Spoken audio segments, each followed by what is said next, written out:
بسم اللہ الرحمن الرحیم۔ السلام علیکم معزز طلباء کرام، آپ سب کیسے ہیں؟ آج ہم معطا امام محمد کے سبق نمبر 195 کو پڑھیں گے۔ آج کے ہمارے سبق کا عنوان ہے نکاح کے گواہوں کا بیان۔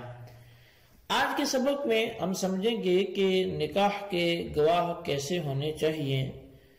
اور پھر فضولی وکالت اور خط و کتابت سے نکاح کی کیا صورتیں ہیں، پھر ٹیلی فون پر اگر کوئی نکاح کرتا ہے تو اس کی کیا صورت ہوگی۔ تو یہ چونکہ نکاح کے حوالے سے ہمارا ذکر چل رہا ہے، اور نکاح میں خفیہ نکاح کا ہمارا گزشتہ درس میں ذکر ہوا، جس میں گواہی ناقص ہوتی ہے۔ تو اب گواہی ہونی کیسی چاہیے؟ ہم نے اگرچہ اس پر تو کلام کر لیا کہ گواہ ہونا یہ شرط ہے یا اعلان ہونا شرط ہے، کیا ہے، اس پر تو ہمارا کلام گزشتہ سبق میں ہو چکا، آپ اسی کو ملاحظہ کر سکتے ہیں۔ لیکن اس کے علاوہ گواہ کیسے ہونے چاہیے، اس حوالے سے جو گفتگو ہونی ہے وہ ہم آج کے سبق میں ذکر کرنا چاہتے ہیں۔ اس سلسلے میں بعض ائمہ نے نکاح کے گواہوں کے لیے عادل ہونے کی شرط بھی لگائی ہے، جیسا کہ امام بہقی میں جو ہے وہ سنن بہقی میں شاہدین بعدل کے الفاظ ذکر فرمائے ہیں، لیکن یہ شرط بھی استحبابی ہے، یعنی بہتر ہے کہ نکاح کے گواہ عادل ہوں۔ احناف کا مسلک یہی ہے کہ نکاح کے گواہوں کا عادل ہونا یہ مشروط نہیں ہے، بلکہ فاسق بھی گواہ ہوں تو نکاح ہو جائے گا۔ امام شافعی رضی اللہ عنہ کا مسلک اس کے خلاف ہے، وہ فرماتے ہیں کہ اگر گواہ عادل نہ ہو تو نکاح ہی نہیں ہوگا۔ احناف نے اس سلسلے میں ایک قاعدہ کلیہ ذکر کیا ہے، جسے صاحب مبسوط نے یوں نقل کیا ہے کہ ہم احناف کے نزدیک شہادت کے بارے میں قاعدہ کلیہ یہ ہے کہ وہ آدمی جو اپنا عقد کرنے کی صلاحیت رکھتا ہو تو اس کی شہادت سے نکاح منعقد ہو جاتا ہے، اور جو آدمی ولی نکاح بننے کی صلاحیت رکھتا ہے تو وہ اس کے لیے شاہد بھی بن سکتا ہے۔ اسی قاعدے کی بنا پہ ہم کہتے ہیں کہ فاسقین کی شہادت کے ساتھ نکاح منعقد ہو جاتا ہے۔ اچھا، اب اس میں تو کسی کا اختلاف نہیں ہے کہ اپنا نکاح تو ہر کوئی کر سکتا ہے، چاہے وہ فاسق ہی کیوں نہ ہو۔ اسی طرح ہر آدمی اپنی لڑکی کا ولی بھی ہوتا ہے، چاہے وہ فاسق ہی ہو۔ تو جب یہ دونوں چیزیں متفق علیہ ہیں تو پھر اس کا گواہ بننا بھی جائز ہے۔ لہذا حاصل کلام یہ ہے کہ ہمارے نزدیک نکاح کے گواہ کے لیے عادل ہونا شرط نہیں ہے۔ ہاں، اگر کسی وقت کوئی اختلاف یا جھگڑا واقع ہو جائے تو پھر ان کی ادائے شہادت جائز نہیں ہوگی، یعنی یہ فرق بڑا اہم ہے، یہ سمجھیے گا۔ ایسا نہ ہو کہ آپ سمجھیں کہ حناف کے ہاں اب فاسق کی گواہی بھی قبول ہے۔ ایک ہے گواہ بننا، ایک ہے ادائے شہادت کا اہل ہونا، تو ان دو چیزوں میں بڑا فرق ہے۔ تو احناف نے جو بات کی کہ فاسق بھی گواہ بن سکتا ہے، تو ابھی تو نکاح اس کی موجودگی میں شرعاً منعقد ہو جائے گا، لیکن جب قاضی کے پاس گواہوں کی ضرورت پڑے اور یہ فاسق وہاں پہ جا کر گواہی دے تو قاضی اس کی گواہی قبول نہیں کرے گا۔ تو کیونکہ ادائے شہادت کے لیے عادل ہونا ضروری ہے، جیسے کہ اصول فقہ کی کتب میں یہ چیز بڑی وضاحت کے ساتھ موجود ہے، اصول شاشی ہو، تجزیہ طلبی ہو، تو وہاں تو یہ چیز ضروری ہے کہ وہ جو شاہدین ہوں وہ عدل بھی ان کے اندر ہو، عدالت ہو، تو پھر جا کر ان کی گواہی لائے کے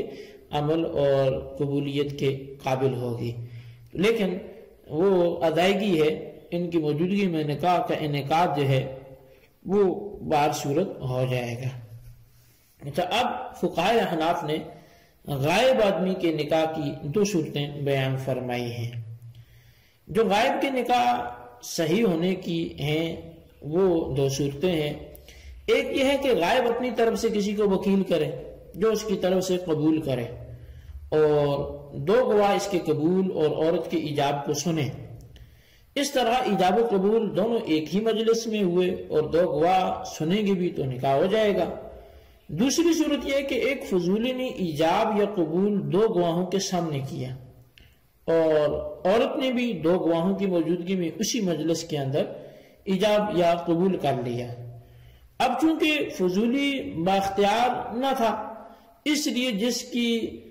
طرف سے اس نے اجازت لیے بغیر ایجاب یا قبول کیا، نکاح اس کی اجازت پر موقوف ہو جائے گا۔ لیکن امام شافعی اس کو غائب کی اجازت پر موقوف نہیں سمجھتے، تو مختصر یہ کہ نکاح کی ایجاب و قبول کے دو گواہ ایک ہی مجلس میں ہونے یہ ضروری ہے، خواہ یہ دونوں ارکان اصیل سے یا وکیل سے ہوں۔ اگر فضولی نے ہاں نہ کی تو اصیل کی اجازت پر موقوف ہوگا۔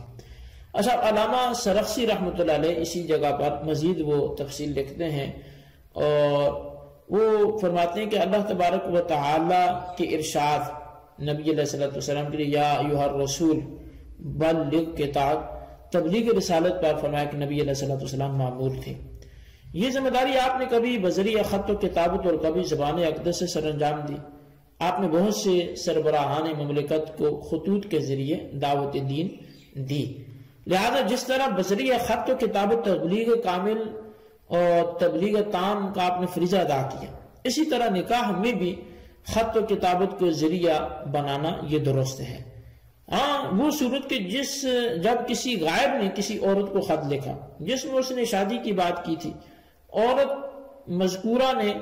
اس خط کے ملنے کے بعد گواہوں کی عدم موجودگی میں کاتب سے نکاح کر لیا، تو یہ عقد جائز نہیں ہوگا، کیونکہ یہاں شہادت نہیں ہے اور شہادت کے بغیر چونکہ نکاح ہو ہی نہیں سکتا۔ اگر مذکورہ عورت نے دو گواہوں کی موجودگی میں کہہ دیا کہ میں نے فلاں مرد سے نکاح کر لیا جس نے اسے خط لکھا تھا،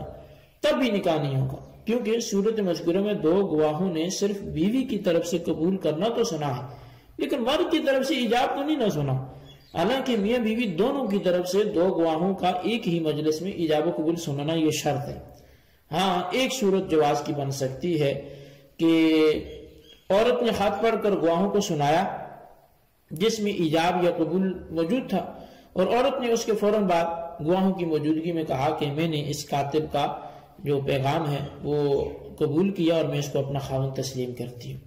تو اب نکاح صحیح ہو جائے گا، کیونکہ عورت نے جب مرد کا نام لے کر اس کی طرف سے ایجاب یا قبول پڑھ کر سنایا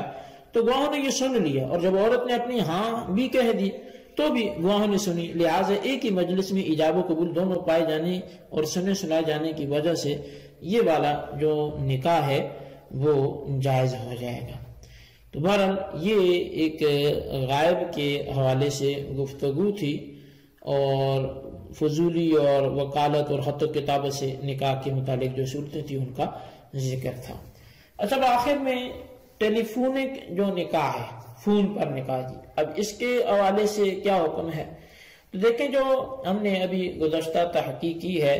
اس سے یہ بات تو واضح ہوگی کہ دو گواہوں کا ایک ہی مجلس میں ایجاب و قبول کی اصیل یا کفیل سے سننا نکاح کے جائز ہونے کے لیے ضروری ہے۔ تو اب ٹیلی فون پر نکاح کرنے کی بات سمجھ میں آ جائے گی۔ مثلا امریکہ میں لڑکا رہتا ہے اور لڑکی پاکستان لاہور میں رہتی ہے، دونوں شادی کرنا چاہتے ہیں۔ اب لڑکی کے پاس گواہ بیٹھے ہیں، وہ اس کی طرف سے ایجاب یا قبول سن رہے ہیں،